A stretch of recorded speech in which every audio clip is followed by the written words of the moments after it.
he should use state coffers. And I've heard it before. I've heard people liken it to free SHS. You know, the president promised that he would deliver free SHS, and he did in the first year of his tenure. So should he have used his own money for that because he promised to do it? Well, I think there are a couple of things to think about. First of all, free SHS was not a personal promise of the president. It's a mandate in our constitution. So that's what we, the people, say we want. It's not the president who said he would do it. We said we want it. Secondly, it was in the NPP manifesto. So you could argue that those who voted for the NPP to come into government did so because they wanted them to come and execute that project. So if they come, then it is expected that they will use our money to do what we say we want, because it's our money. But you, when you were not president, you went to make a promise to God that if he makes you president, you will build him a cathedral. We're not there. You and I were not there. You made your personal promise. You owe your personal debt. Then you come into government and use our money to pay your debt. I mean, what's that? That's exactly the use of public money for private gain. And this thing about how the state will be the beneficial owner. It is the first time in the world that the state is seeking to be a beneficial owner of a church. And church, benefit, beneficial. You see, these are words that don't really come together. Not for somebody who says they are doing something to the glory of God. And we keep hearing them say that, oh, but it will make profit. When it is right, tourists will come and they will make profit. And they are going to put it under the management of Ghana Museum and Monuments Authority. They should name one tourist attraction under the Ghana Museum and Monuments Authority that's making profit. One will do. What is this? Why are we doing this? The more they speak to it, and see, me, right from the beginning, I supported the cathedral. I didn't support it because I thought it was the president's personal promise. And quite frankly, I supported it because the idea was that, and regardless of who's mooting the idea, if we all accept it, it becomes our national interest, and we can proceed from there to do whatever we want to do with it. When they stress this point about the president thinking about it and that he cannot do it with his own money, from the beginning, some of us were under the impression the ordinary people, including churches, were going to be the ones contributing to this for it to be built. So I was excited when they introduced that, what they call short code, that people could use to contribute to it. Now, you see, all of this is happening because there's been a lot hidden from the people on this cathedral. It's become almost like a scandal.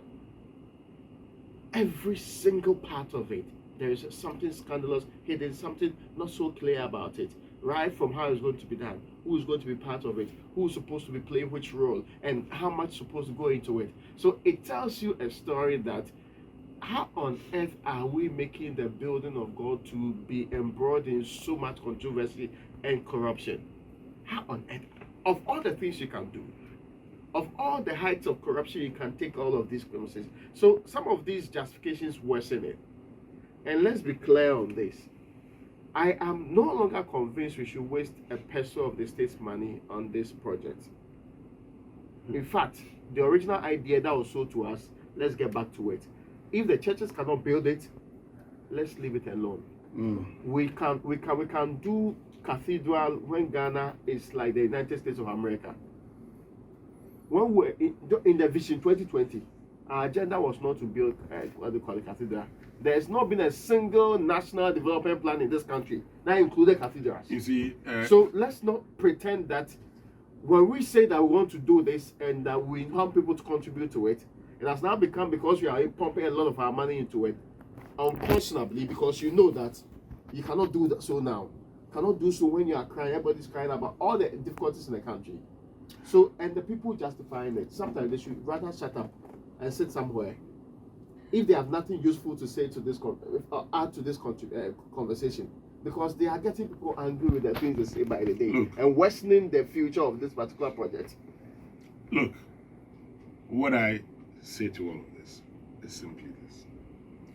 What is the role of the private sector? We've said, oh, the private sector is the engine of growth. Today we have domes in this country that could take about 15,000 people. Yeah. Okay? The Adum Praise is organized at the Perez Dome. Yeah. Thousands of people get in there. Where today, the state is allocated funds for the reconstruction of the Accra International Conference Center. Yeah. But we still deem it necessary to talk about the construction of a National Cathedral, and we say we want a Bible museum. To do what? Look, or you, will you pay money to enter a Bible museum in Ghana? Even you, Ghanaian, would you pay money to go into Bible, to go and look for what? To Where go are the and look for artifacts what? going to come from? Yeah. Thank you. What Where are you the going to look artifacts for? going to We're going to which part of biblical history happened in Ghana? What are we going to use it for? Look, Did Pontius Pilate come to Ghana? the sad aspect of all Why of this. Pilate? No, but I'm wondering, see, which part of the Bible happened in hold on, Ghana? see, the sad part is this. Those who nurtured this whole idea of building a cathedral, when they started, and they realized that, hey, as I did, then they started changing the narrative. So at every point in time, there's a different story. Yeah. Oh, it's going to be funded by churches. The government is just going to provide seed money. It's only in the cathedral that the seed money wasn't named or wasn't declared at the beginning. Seed money. We're just talking about seed money. And the worst part is when we had the chance to pay seed money of $25 million, what we did was to pay that to the architect who designed the National Cathedral. So 142 million gone. And then, what did we do? What at all are you designing? And all of the other things, of course, you said there are other services. Yeah, there are other services, but you see, yes, it's all in fees. Yes. So that's okay. But that's too much. That we have agreed. All of us have agreed it's too much. Yeah. My point is, after sinking almost 200 million Ghana cedis, about 200 million Ghana cedis into the cathedral, the foundation is not even done. Yeah. It's there. Look, this whole cathedral business, let us stop it. Can they refund the money? They must be made to refund the money. Yes. It is not a See, priority. they can't bring back the buildings there, but they can refund. We the should money refund you the have money pumped into to it. us, into state coffers. And we must check to see the money is in state coffers. This whole thing about is a priority of priorities. I am sorry. That was insulting, by the way. I am sorry. I mean, at But the time. for us as Very Ghanaians, insulting. it is not our priority. And mind you, you are not there to serve your interest. You are there to serve us. After all, what you put in your manifesto, for which reason we voted for you, you did not include a cathedral. It was not a priority of priorities in your campaign. You campaigned on free SHS, you campaigned on one district, one factory, you campaigned on one village, one dam, one constituency, $1 million.